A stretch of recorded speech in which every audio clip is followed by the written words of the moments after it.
breaking news. From our own Adam Schefter.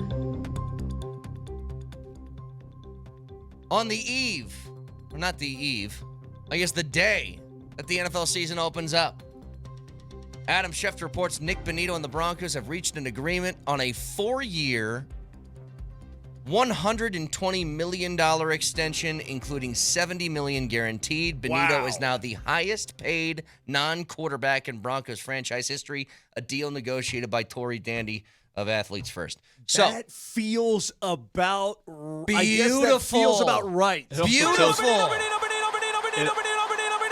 It also tells you where Adam got the story. Tory Dandy was quick to call him. I'm sure. Hey, look, I saw this 20 seconds ago. First glance, this is an amazing deal. Amazing.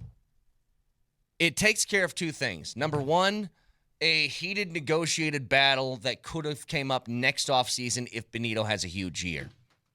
But two, here, take a couple of these. Thanks, buddy. Appreciate it. But two,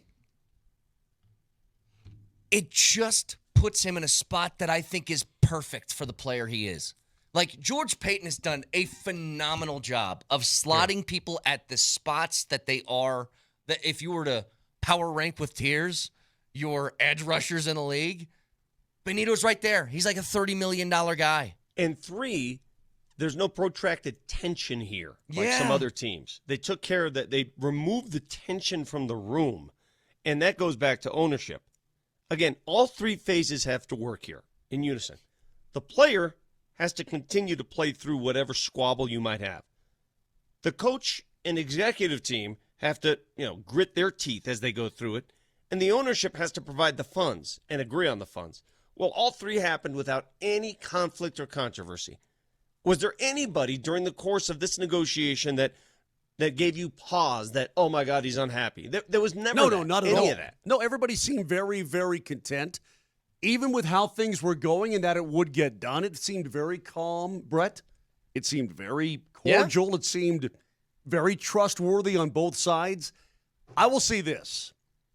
If he continues to produce, and I have no reason to expect that he will not, if he does, then this is a very good deal. It's an incredible deal. If he's got to produce, but most said if he continues to, If he pops off every once in a while, every year or two, every couple of years, then it's not quite so good. But let me tell you something.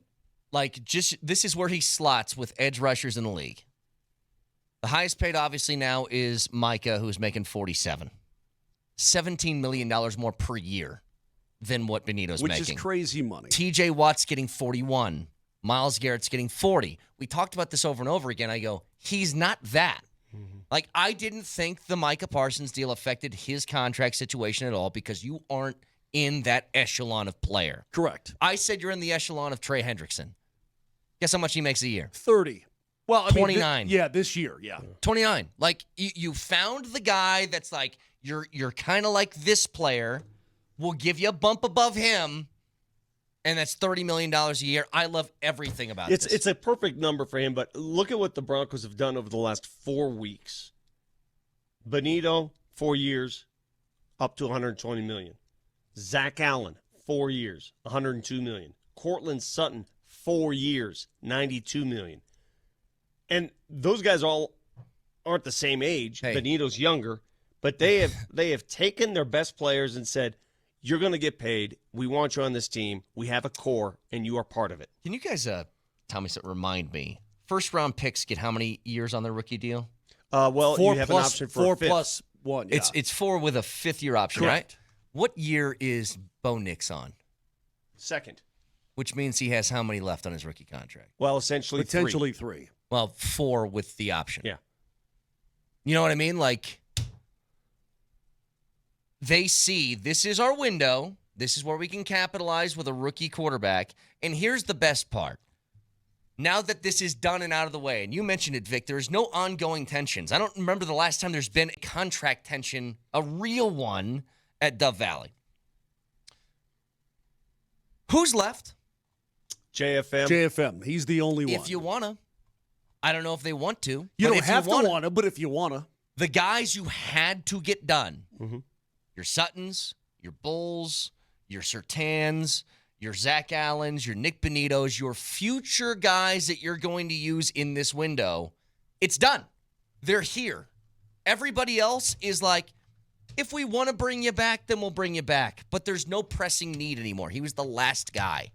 I mean, this is, and a texture makes a good point.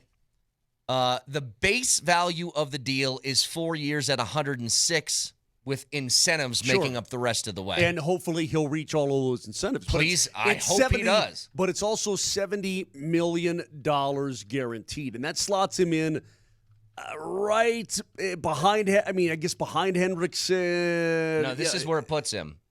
Total Where? guaranteed money right now for edge rushers. Again, this is just, I'm going to go through the list because this is crazy to think about. Micah Parsons has $136 million guaranteed. Wow. Myles Garrett has 124. Nick Bosa 122.5. TJ Watt 108. Max Crosby 91.5. $70 million guaranteed puts him $6 million above George Karlaftis in Kansas City and $3 million below Montez Sweat in Chicago. Let me also explain why this is so good for Bonito. You realize he's only 25 years old. Yeah. He's not 29, 30, 31 like Watt or Garrett or these kind of guys, right? And again, you're talking about Parsons is 26. But if he plays well through this contract, he's only going to get paid again. And the market's going to get even higher. And if he's still producing at the age of 30 at that same level, he's going to get another payday. But again, he has to produce. And I'm not really necessarily afraid of it. Yeah, is he a guy you're concerned he's got the contract and now he's not going to? I don't see that with him. Well, what do you like? Do you like Micah Parsons is an easy one because he's produced every single year, right? And Bonito went. What does Bonito got to do to live up to the contract, you're saying? He went 1.5 sacks in his rookie year, 8 sacks in year 2, 13.5 in year 3. And he's more than just that, but you see what I'm saying. What percentage of snaps does he play? Oh, it's something like 60-something. I forget. Okay, so for that money... But they do that to keep them fresh for late in the game to get a pass rush and blah, blah, blah. Understood. I'm saying for 30, this is probably right in the wheelhouse. This is probably, and maybe even a little bit more than the Broncos wanted, maybe a little bit more, but the payoff could be significant. God, I love this deal. I need people to understand something. I don't think there's any question about this. I will fight anybody who disagrees with me on this. Mm-hmm. You have a top 5 GM in the league. I think George Paton is about as good as it gets. I truly do. You know, he works in the shadows. He works outside of. Sean Payton is the guy that handles all of the personality. Yeah. George Paton gets things done.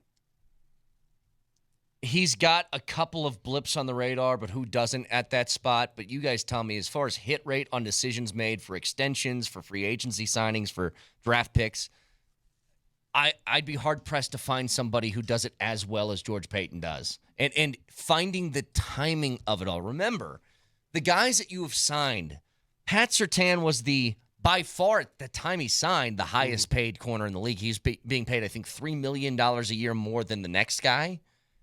And less than a year later, he's the 6th highest paid corner in the league.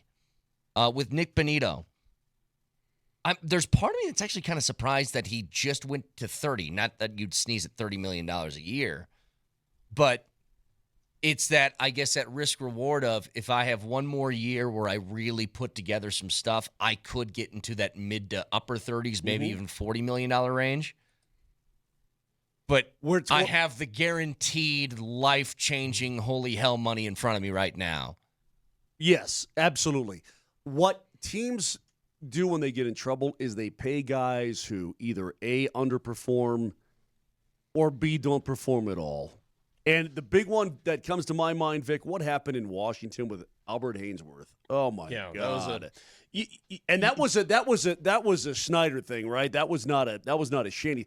But the point is that if you pay guys a ton of cash and they're just not the same player anymore, they lose their motivator cuff.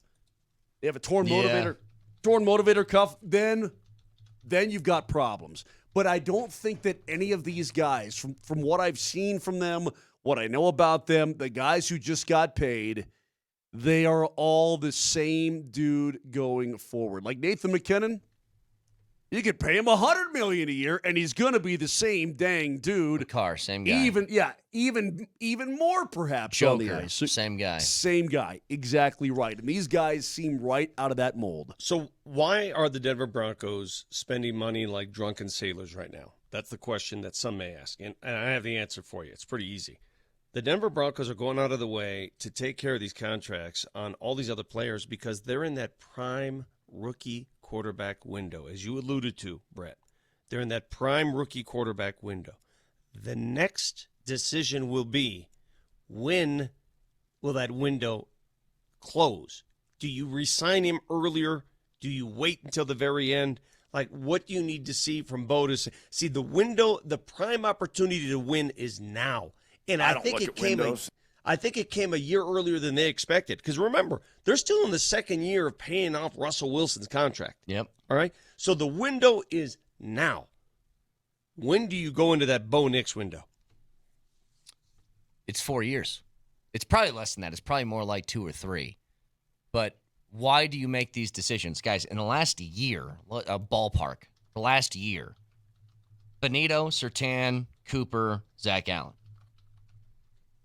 Cortland Sutton.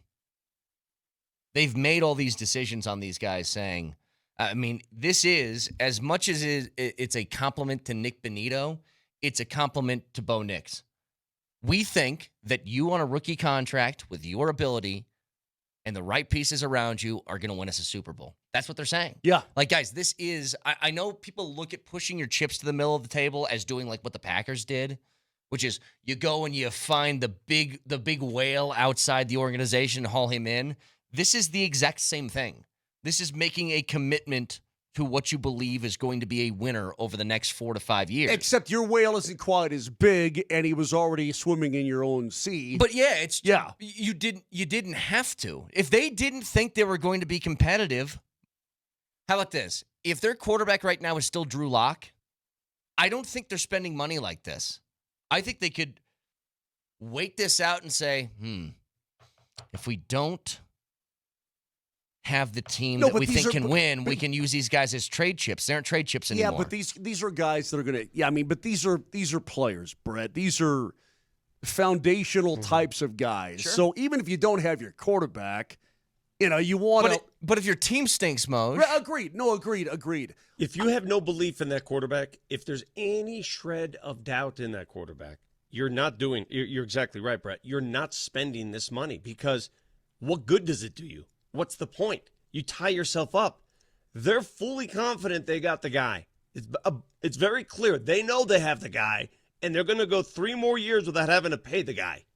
That being said, I hope they have the guy, and they better get while the getting's good, because if he is the guy, in about 3 years, they're going to be doing some tap dancing. They're going to be doing some. Oh, yeah. What if Harvey's super good? And you got to pay him it's just, there's only so much to go around, which is why when you look at the Packers, hey, when Jordan Love is due. Well, he got paid already. Yeah, but when he's 50-some million. But when he's due again, you see what but those 3 guys are what. But what's the market going to be? He's still in his mid-20s. What's the market going to be when he's 30 and he's really good? Yeah. That kind of thing. You got to. I was talking to Chris McFarland about this. GMs have to think 2, 3, 5, 8 years down the road about their franchise, and it ain't a fun thing to do. Mm-hmm. Because you're now moving pieces that don't even exist yet, and that sucks. Yeah. Man, it's so amazing to watch how much this team has changed over the last few years. Really since the ownership sale, right? Ever since that got handed over to the Walton Penner Group, you've had I don't know if like chains came off of George Paton or what. You get out of the hell of not just not having the money with Russell Wilson, but having draft picks. It's uncertainty. Yeah. But what people, and that's why I get upset. Listen, we're going to go down this rabbit hole again. People were so critical of Joe Ellis, John Elway, that whole group at the end of their reign here. They were critical for the wrong reasons. How many times have I said it starts at the top with the flow of money? If you're uncertain about that flow of money and authority and leadership, if it's uncertain at the top, it's going to bog down at the bottom, and the results are going to matter. You'll see it in the results. Right now, it is all kisses and roses at the top. You see it every day. Sure. It's working. That's gold flowing downhill. Look how much easier it is to run your organization. I totally agree. I mean, it starts at the top, as most things do. But if you guys are just tuning in, Nik Bonitto signed to a 4-year extension, $120 million. It's $30 million a year with $70 million guaranteed. We'll continue this next. All right, if you guys are just tuning in, your prized edge rusher, Nik Bonitto, has signed to a 4-year, $120 million contract that is really a $106 million contract in base money with incentives to take it up to $120. I think that this is brilliant. And I think that George Paton has become an expert in a category that is so underrated in this league. A lot of GMs just feel like this, and tell me if I'm wrong here. They say, all right, we got to pay this guy. And then the response is, well, he's probably not worth this, but it's his turn. That whole his turn mentality of like, I know he's not as good as the other guys that are making the same amount of cash we're going to offer, but we have to do it or he's going to leave. Think about where he signed players that it was, quote, their turn. It was Zach Allen's turn. He's not the highest paid interior defensive lineman. They paid him upper echelon price. Nik Bonitto, it's his turn. But he's not Micah Parsons. He's more like a Trey Hendrickson. Well, you get Trey Hendrickson money. I don't know how he's convinced agents to do this. I said this about Cortland Sutton. The biggest compliment I can pay Cortland Sutton is even on his last contract, Moj. It's felt Cortland Sutton has been paid where he's been as a wide receiver his entire career. And I don't know how you pull that off in this day and age. Vic, this feels very, golly, is it team friendly? But at the same time, it's because you have players, I think, who have a great self-assessment of who they are, where they are, and what they're, where they belong. To them too. Not this, hey, man, let's just try to bend the franchise over the barrel as much as we possibly can. And by the way, if you just walk around the field moping and not practice and then get in the media and complain and moan a little bit about they don't love me. Yeah. I mean, that's a tactic, and we've seen it. I mean, hell, Terry McLaurin, who, by the way, is on team Taste My Pigskin. That's my team. Taste My Pigskin. Yeah. Terry McLaurin was, I mean, these guys need to have a self-worth as to where they are and who they are. I mean, thank goodness, because nothing stinks more than when a player overvalues themselves, asks for the moon, has to be moved, and ends up signing someplace for the same money they could have gotten where they were in the first place. People are asking this question, and let me do my best Who does that sound like? Let me do my best to answer A bunch this. of guys. You guys help me out with this. People are asking, how on earth can the Broncos afford this kind of money right now? Just over the last month, 4 years, $120 for Bonito, 4 years, $102 for Allen, 4 years, $92 for Sutton. You're looking at $300 million plus of money that they've thrown at three players, among others. How are they affording to do this? Well, these don't kick in until next season, folks. Right. That's number one. It's not now. These are extensions. These aren't signings that start now. These are extensions. That's number one. And number two, a lot of these extensions are done knowing that you're going to clear some money having Russell Wilson off your books after this season.